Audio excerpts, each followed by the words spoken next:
Ah, udah. Oke, Assalamualaikum warahmatullahi wabarakatuh. Selamat siang semuanya. Perkenalkan, saya Sri Wahyuni Siregar dengan NIM Siang. 12333111008 dan teman-teman saya. Saya Tri Lestari dengan NIM 12321111012. Saya Diva Sea Natalia dengan NIM 12311111118. Dan saya Nurfi Dayati dengan NIM 12311111027. Baik, di sini kami akan menjelaskan mengenai media digital kami, mulai dari tutorial penggunaan yang akan saya jelaskan sendiri.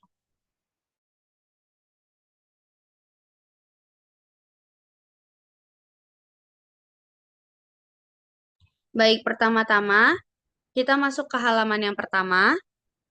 Apakah sudah terlihat, teman-teman? Terlihat. Sudah. Baik, di sini kami membuat media digital interaktif berbasis Canva, yaitu mengenal pecahan, belajar pecahan dengan mudah dan menyenangkan. Pertama, kita akan mengklik Start. Kita akan masuk ke halaman kedua. Nah, di sini ada tertera untuk bagian materi, contoh soal, maaf, contoh soal, dan soal. Kita klik untuk bagian di materi. Nah, setelah kita mengklik bagian materi, kita akan masuk ke dalam materi yang pertama mengenai apa itu pecahan, pengertian pecahan. Kemudian klik tanda panah. Di sini akan ada masuk ke dalam bagian materi, bagian-bagian pecahan, baik dalam pembilang dan penyebut. Klik panah selanjutnya. Nah, di sini akan ditampilkan contoh dari soal.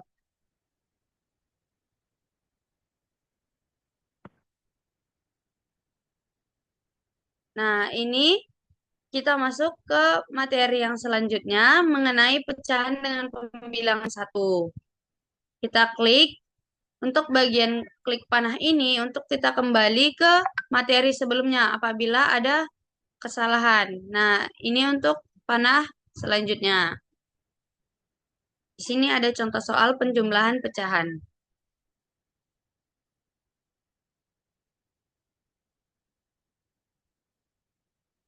Nah, kemudian kita tadi sudah masuk ke contoh soal. Kita klik sebelumnya. Maaf, saya ulang.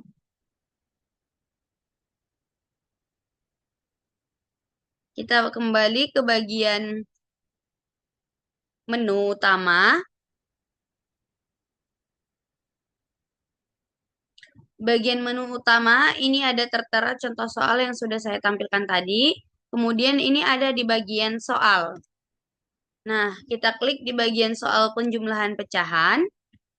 Klik di bagian panah. Di sini akan ada soal dan jawaban yang tertera.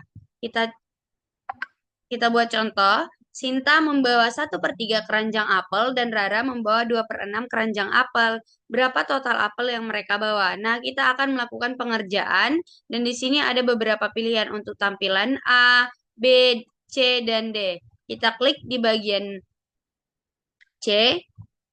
Nah, di sini akan ada tertera apabila jawaban kita salah. Kemudian klik kembali. Kita akan klik jawaban di A. Nah, untuk jawabannya juga salah. Kita klik di bagian B.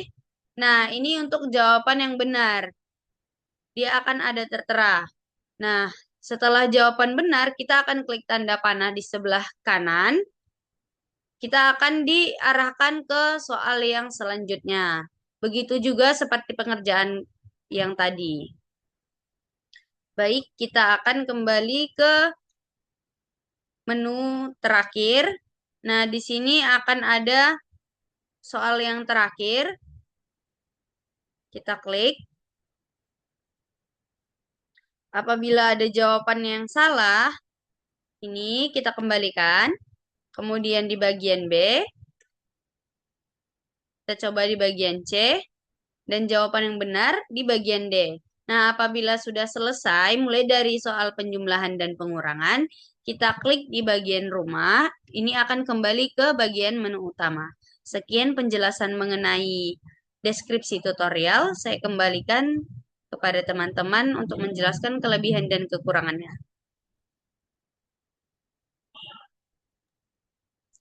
Oke, baik. Terima kasih moderator atas kesempatannya. Jadi di sini izin untuk menjelaskan apa sih kelebihan dari media yang kami buat. So, yang pertama itu menarik dan meningkatkan motivasi berwarna, animasi sederhana, ikon, dan ilustrasi yang sesuai dengan karakteristik peserta didik. Hal ini membantu mengurangi kesan matematika sebagai mata pelajaran yang sulit dan abstrak, sehingga siswa lebih termotivasi untuk belajar. Nah, yang kedua, membantu konkretisasi. Artinya, konsep abstrak dari matematika itu seperti pecahan bisa menjadi interaktif. Dan visualisasinya ini membantu siswa memahami konsep secara lebih konkret. Yang ketiga itu ada mendukung pembelajaran interaktif dan aktif. Nah, Canva memungkinkan guru membuat media berupa kuis sederhana, LKPD digital, presentasi interaktif, dan video pembelajaran. Hal ini yang mendorong keterlibatan aktif dari siswa tersebut dalam proses pembelajaran, bukan hanya sebagai pendengar yang pasif. Selanjutnya ada mudah digunakan oleh guru dan siswa. Nah, antarmuka Canva bersifat user-friendly dan tidak memerlukan keterampilan desain tingkat lanjut. Guru dapat dengan mudah menyesuaikan template mana saja nih yang bisa digunakan untuk presentasi atau proyek sederhana. Kemudian ada mendukung pembelajaran lebih berdiferensiasi. Artinya, misal soal matematika dengan visual sederhana untuk siswa yang membutuhkan bantuan lebih dan soal berbasis masalah kontekstual untuk siswa yang lebih cepat memahami. Yang keenam, yang terakhir, itu ada fleksibel untuk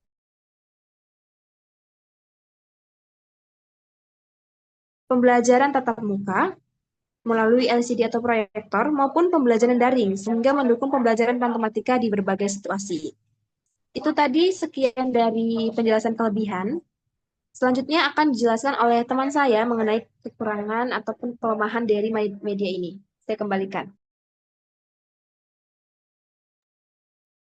Baik, terima kasih. Di sini saya akan menjelaskan tentang kekurangan media interaktif Canva dalam pembelajaran matematika SD.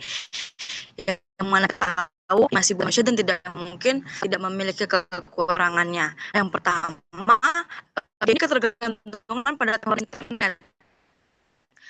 Gunakan seperti laptop, tablet, atau ponsel, dan yang mana kita tahu di sekolah dasar keterbatasan dan sarana jadi masih kendala utama dalam pelaksanaannya.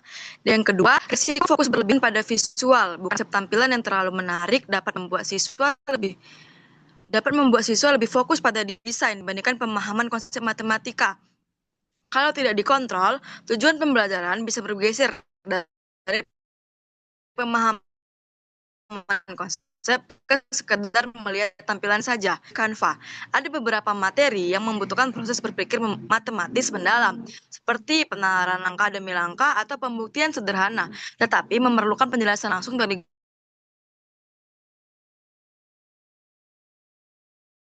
supaya media Canva ini benar-benar efektif, guru perlu waktu untuk merancang media yang sesuai dengan tujuan pembelajaran, indikatornya, dan karakteristik siswa. Hal ini bisa menjadi beban tambahan bagi guru yang belum memahami tentang tersebut. Dan yang terakhir, potensi distraksi bagi siswa SD. Jika siswa diberi akses langsung untuk mengedit atau menjelajah Canva, ada kemungkinan mereka terdistraksi oleh fitur lain yang tidak berkaitan dengan pembelajaran matematika. Seperti yang kita tahu, Canva ini banyak fiturnya kan, dan bisa saja mereka terdistraksi oleh fitur tersebut. Nah, saya kembali ke untuk bahas rasional. Di sini saya akan membahas tentang rasional media interaktif ini. Media interaktif Canva kami pilih untuk pembelajaran matematika SD karena mampu menyajikan materi secara visual, menarik dan mudah dipahami oleh peserta didik yang masih berada pada tahap berpikir konkret.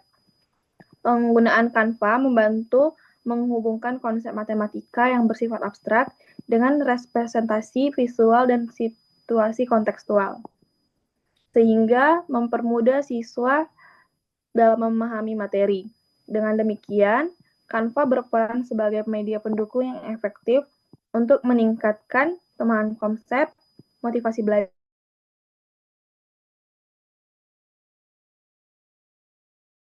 Sekian dari saya kembalikan. Baik, mungkin sekian penjelasan mengenai media digital kami. Terima kasih. Wassalamualaikum warahmatullahi wabarakatuh. Selamat siang.